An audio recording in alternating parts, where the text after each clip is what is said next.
لیکن وہاں سے جو 1000 کی فوج آنے والی فوج آ رہی ہے، وہاں کی فوج کے بڑے بڑے دلیر کہتے ہیں کہ ہم تو ان صحابہ کو نیست و نابود کر دیں گے، ہم ان کو ختم کر دیں گے، یہ 313 ہمارا کیا کریں گے؟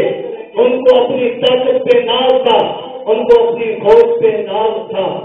1000 کا لشکر لے کر میدان بدر میں اترے، رب نے ان صحابہ 313 صحابہ تھے، اللہ کے پیغمبر نے، امام الانبیاء نے، سید الکونین نے اللہ کی بارگاہ میں ہاتھ اٹھا کر دعا مانگی، میرا مالک یہ 313 صحابہ اگر یہ ختم ہو گئے تیرے دین کا نام لینے والا کوئی نہیں ہوگا، میرا رب میرا مالک ان کی نصرت فرما۔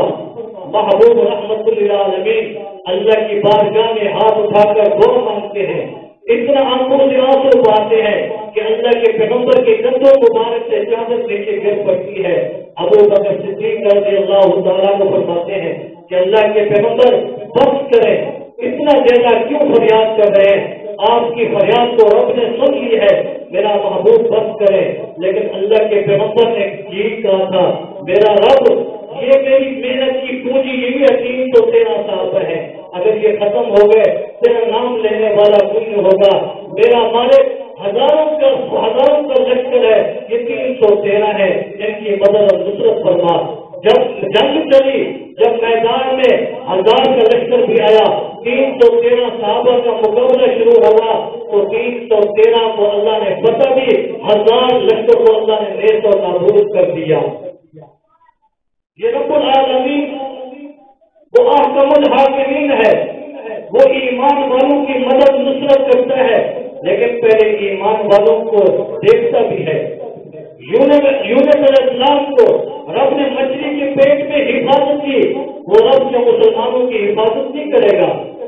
حضرت یوسف علیہ السلام کو بھائیوں نے کنویں میں ڈالا اور رب نے اسی یوسف علیہ السلام کو بادشاہ بنا کر دکھایا۔ وہ رب العالمین ہے، وہ احکم الحاکمین ہے، وہ مظلوم کا ساتھ دیتا ہے، وہ مظلوم کی مدد کرتا ہے۔ لیکن ہمیں بھی چاہیے، اگر ہم وہاں جا نہیں سکتے اللہ سے دعا تو کر سکتے ہیں، رب العالمین مظلوم مسلمانوں کی غیبی مدد فرما، جتنا تو نے ابرار کے لشکر کو نیست و نابود کیا، اس طرح فلسطین مسلمانوں کی بھی حفاظت فرما۔ مالک کے کائنات جتنا تو نے بدر کے 313 صحابہ کی نصرت اور مدد کی تھی، یہ اللہ فلسطین مظلوم مسلمانوں کی اور معصوم بچوں کے فریاد کو سن لے، ان کی مدد فرما، ان کی نصرت فرما۔ ہمارے پاس طاقت نہیں ہے، ہمارے پاس دعا کی طاقت ہے، مالک کے کائنات ان کی مدد فرما، ان کی نصرت فرما۔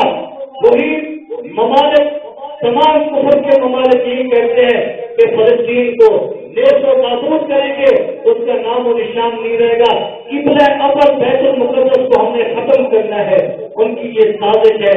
لیکن ہماری دعائیں ان فلسطین مسلمان بھائیوں کے ساتھ ہے اور ہمیشہ ہم جلد سے دعائیں کریں گے، میرا رب تو رب العالمین ہے، تو دعاؤں کو سنتا ہے، تو اس کا مظلوم مسلمانوں کی مدد فرما، ان کو فتح اور کامیابی نصیب فرما۔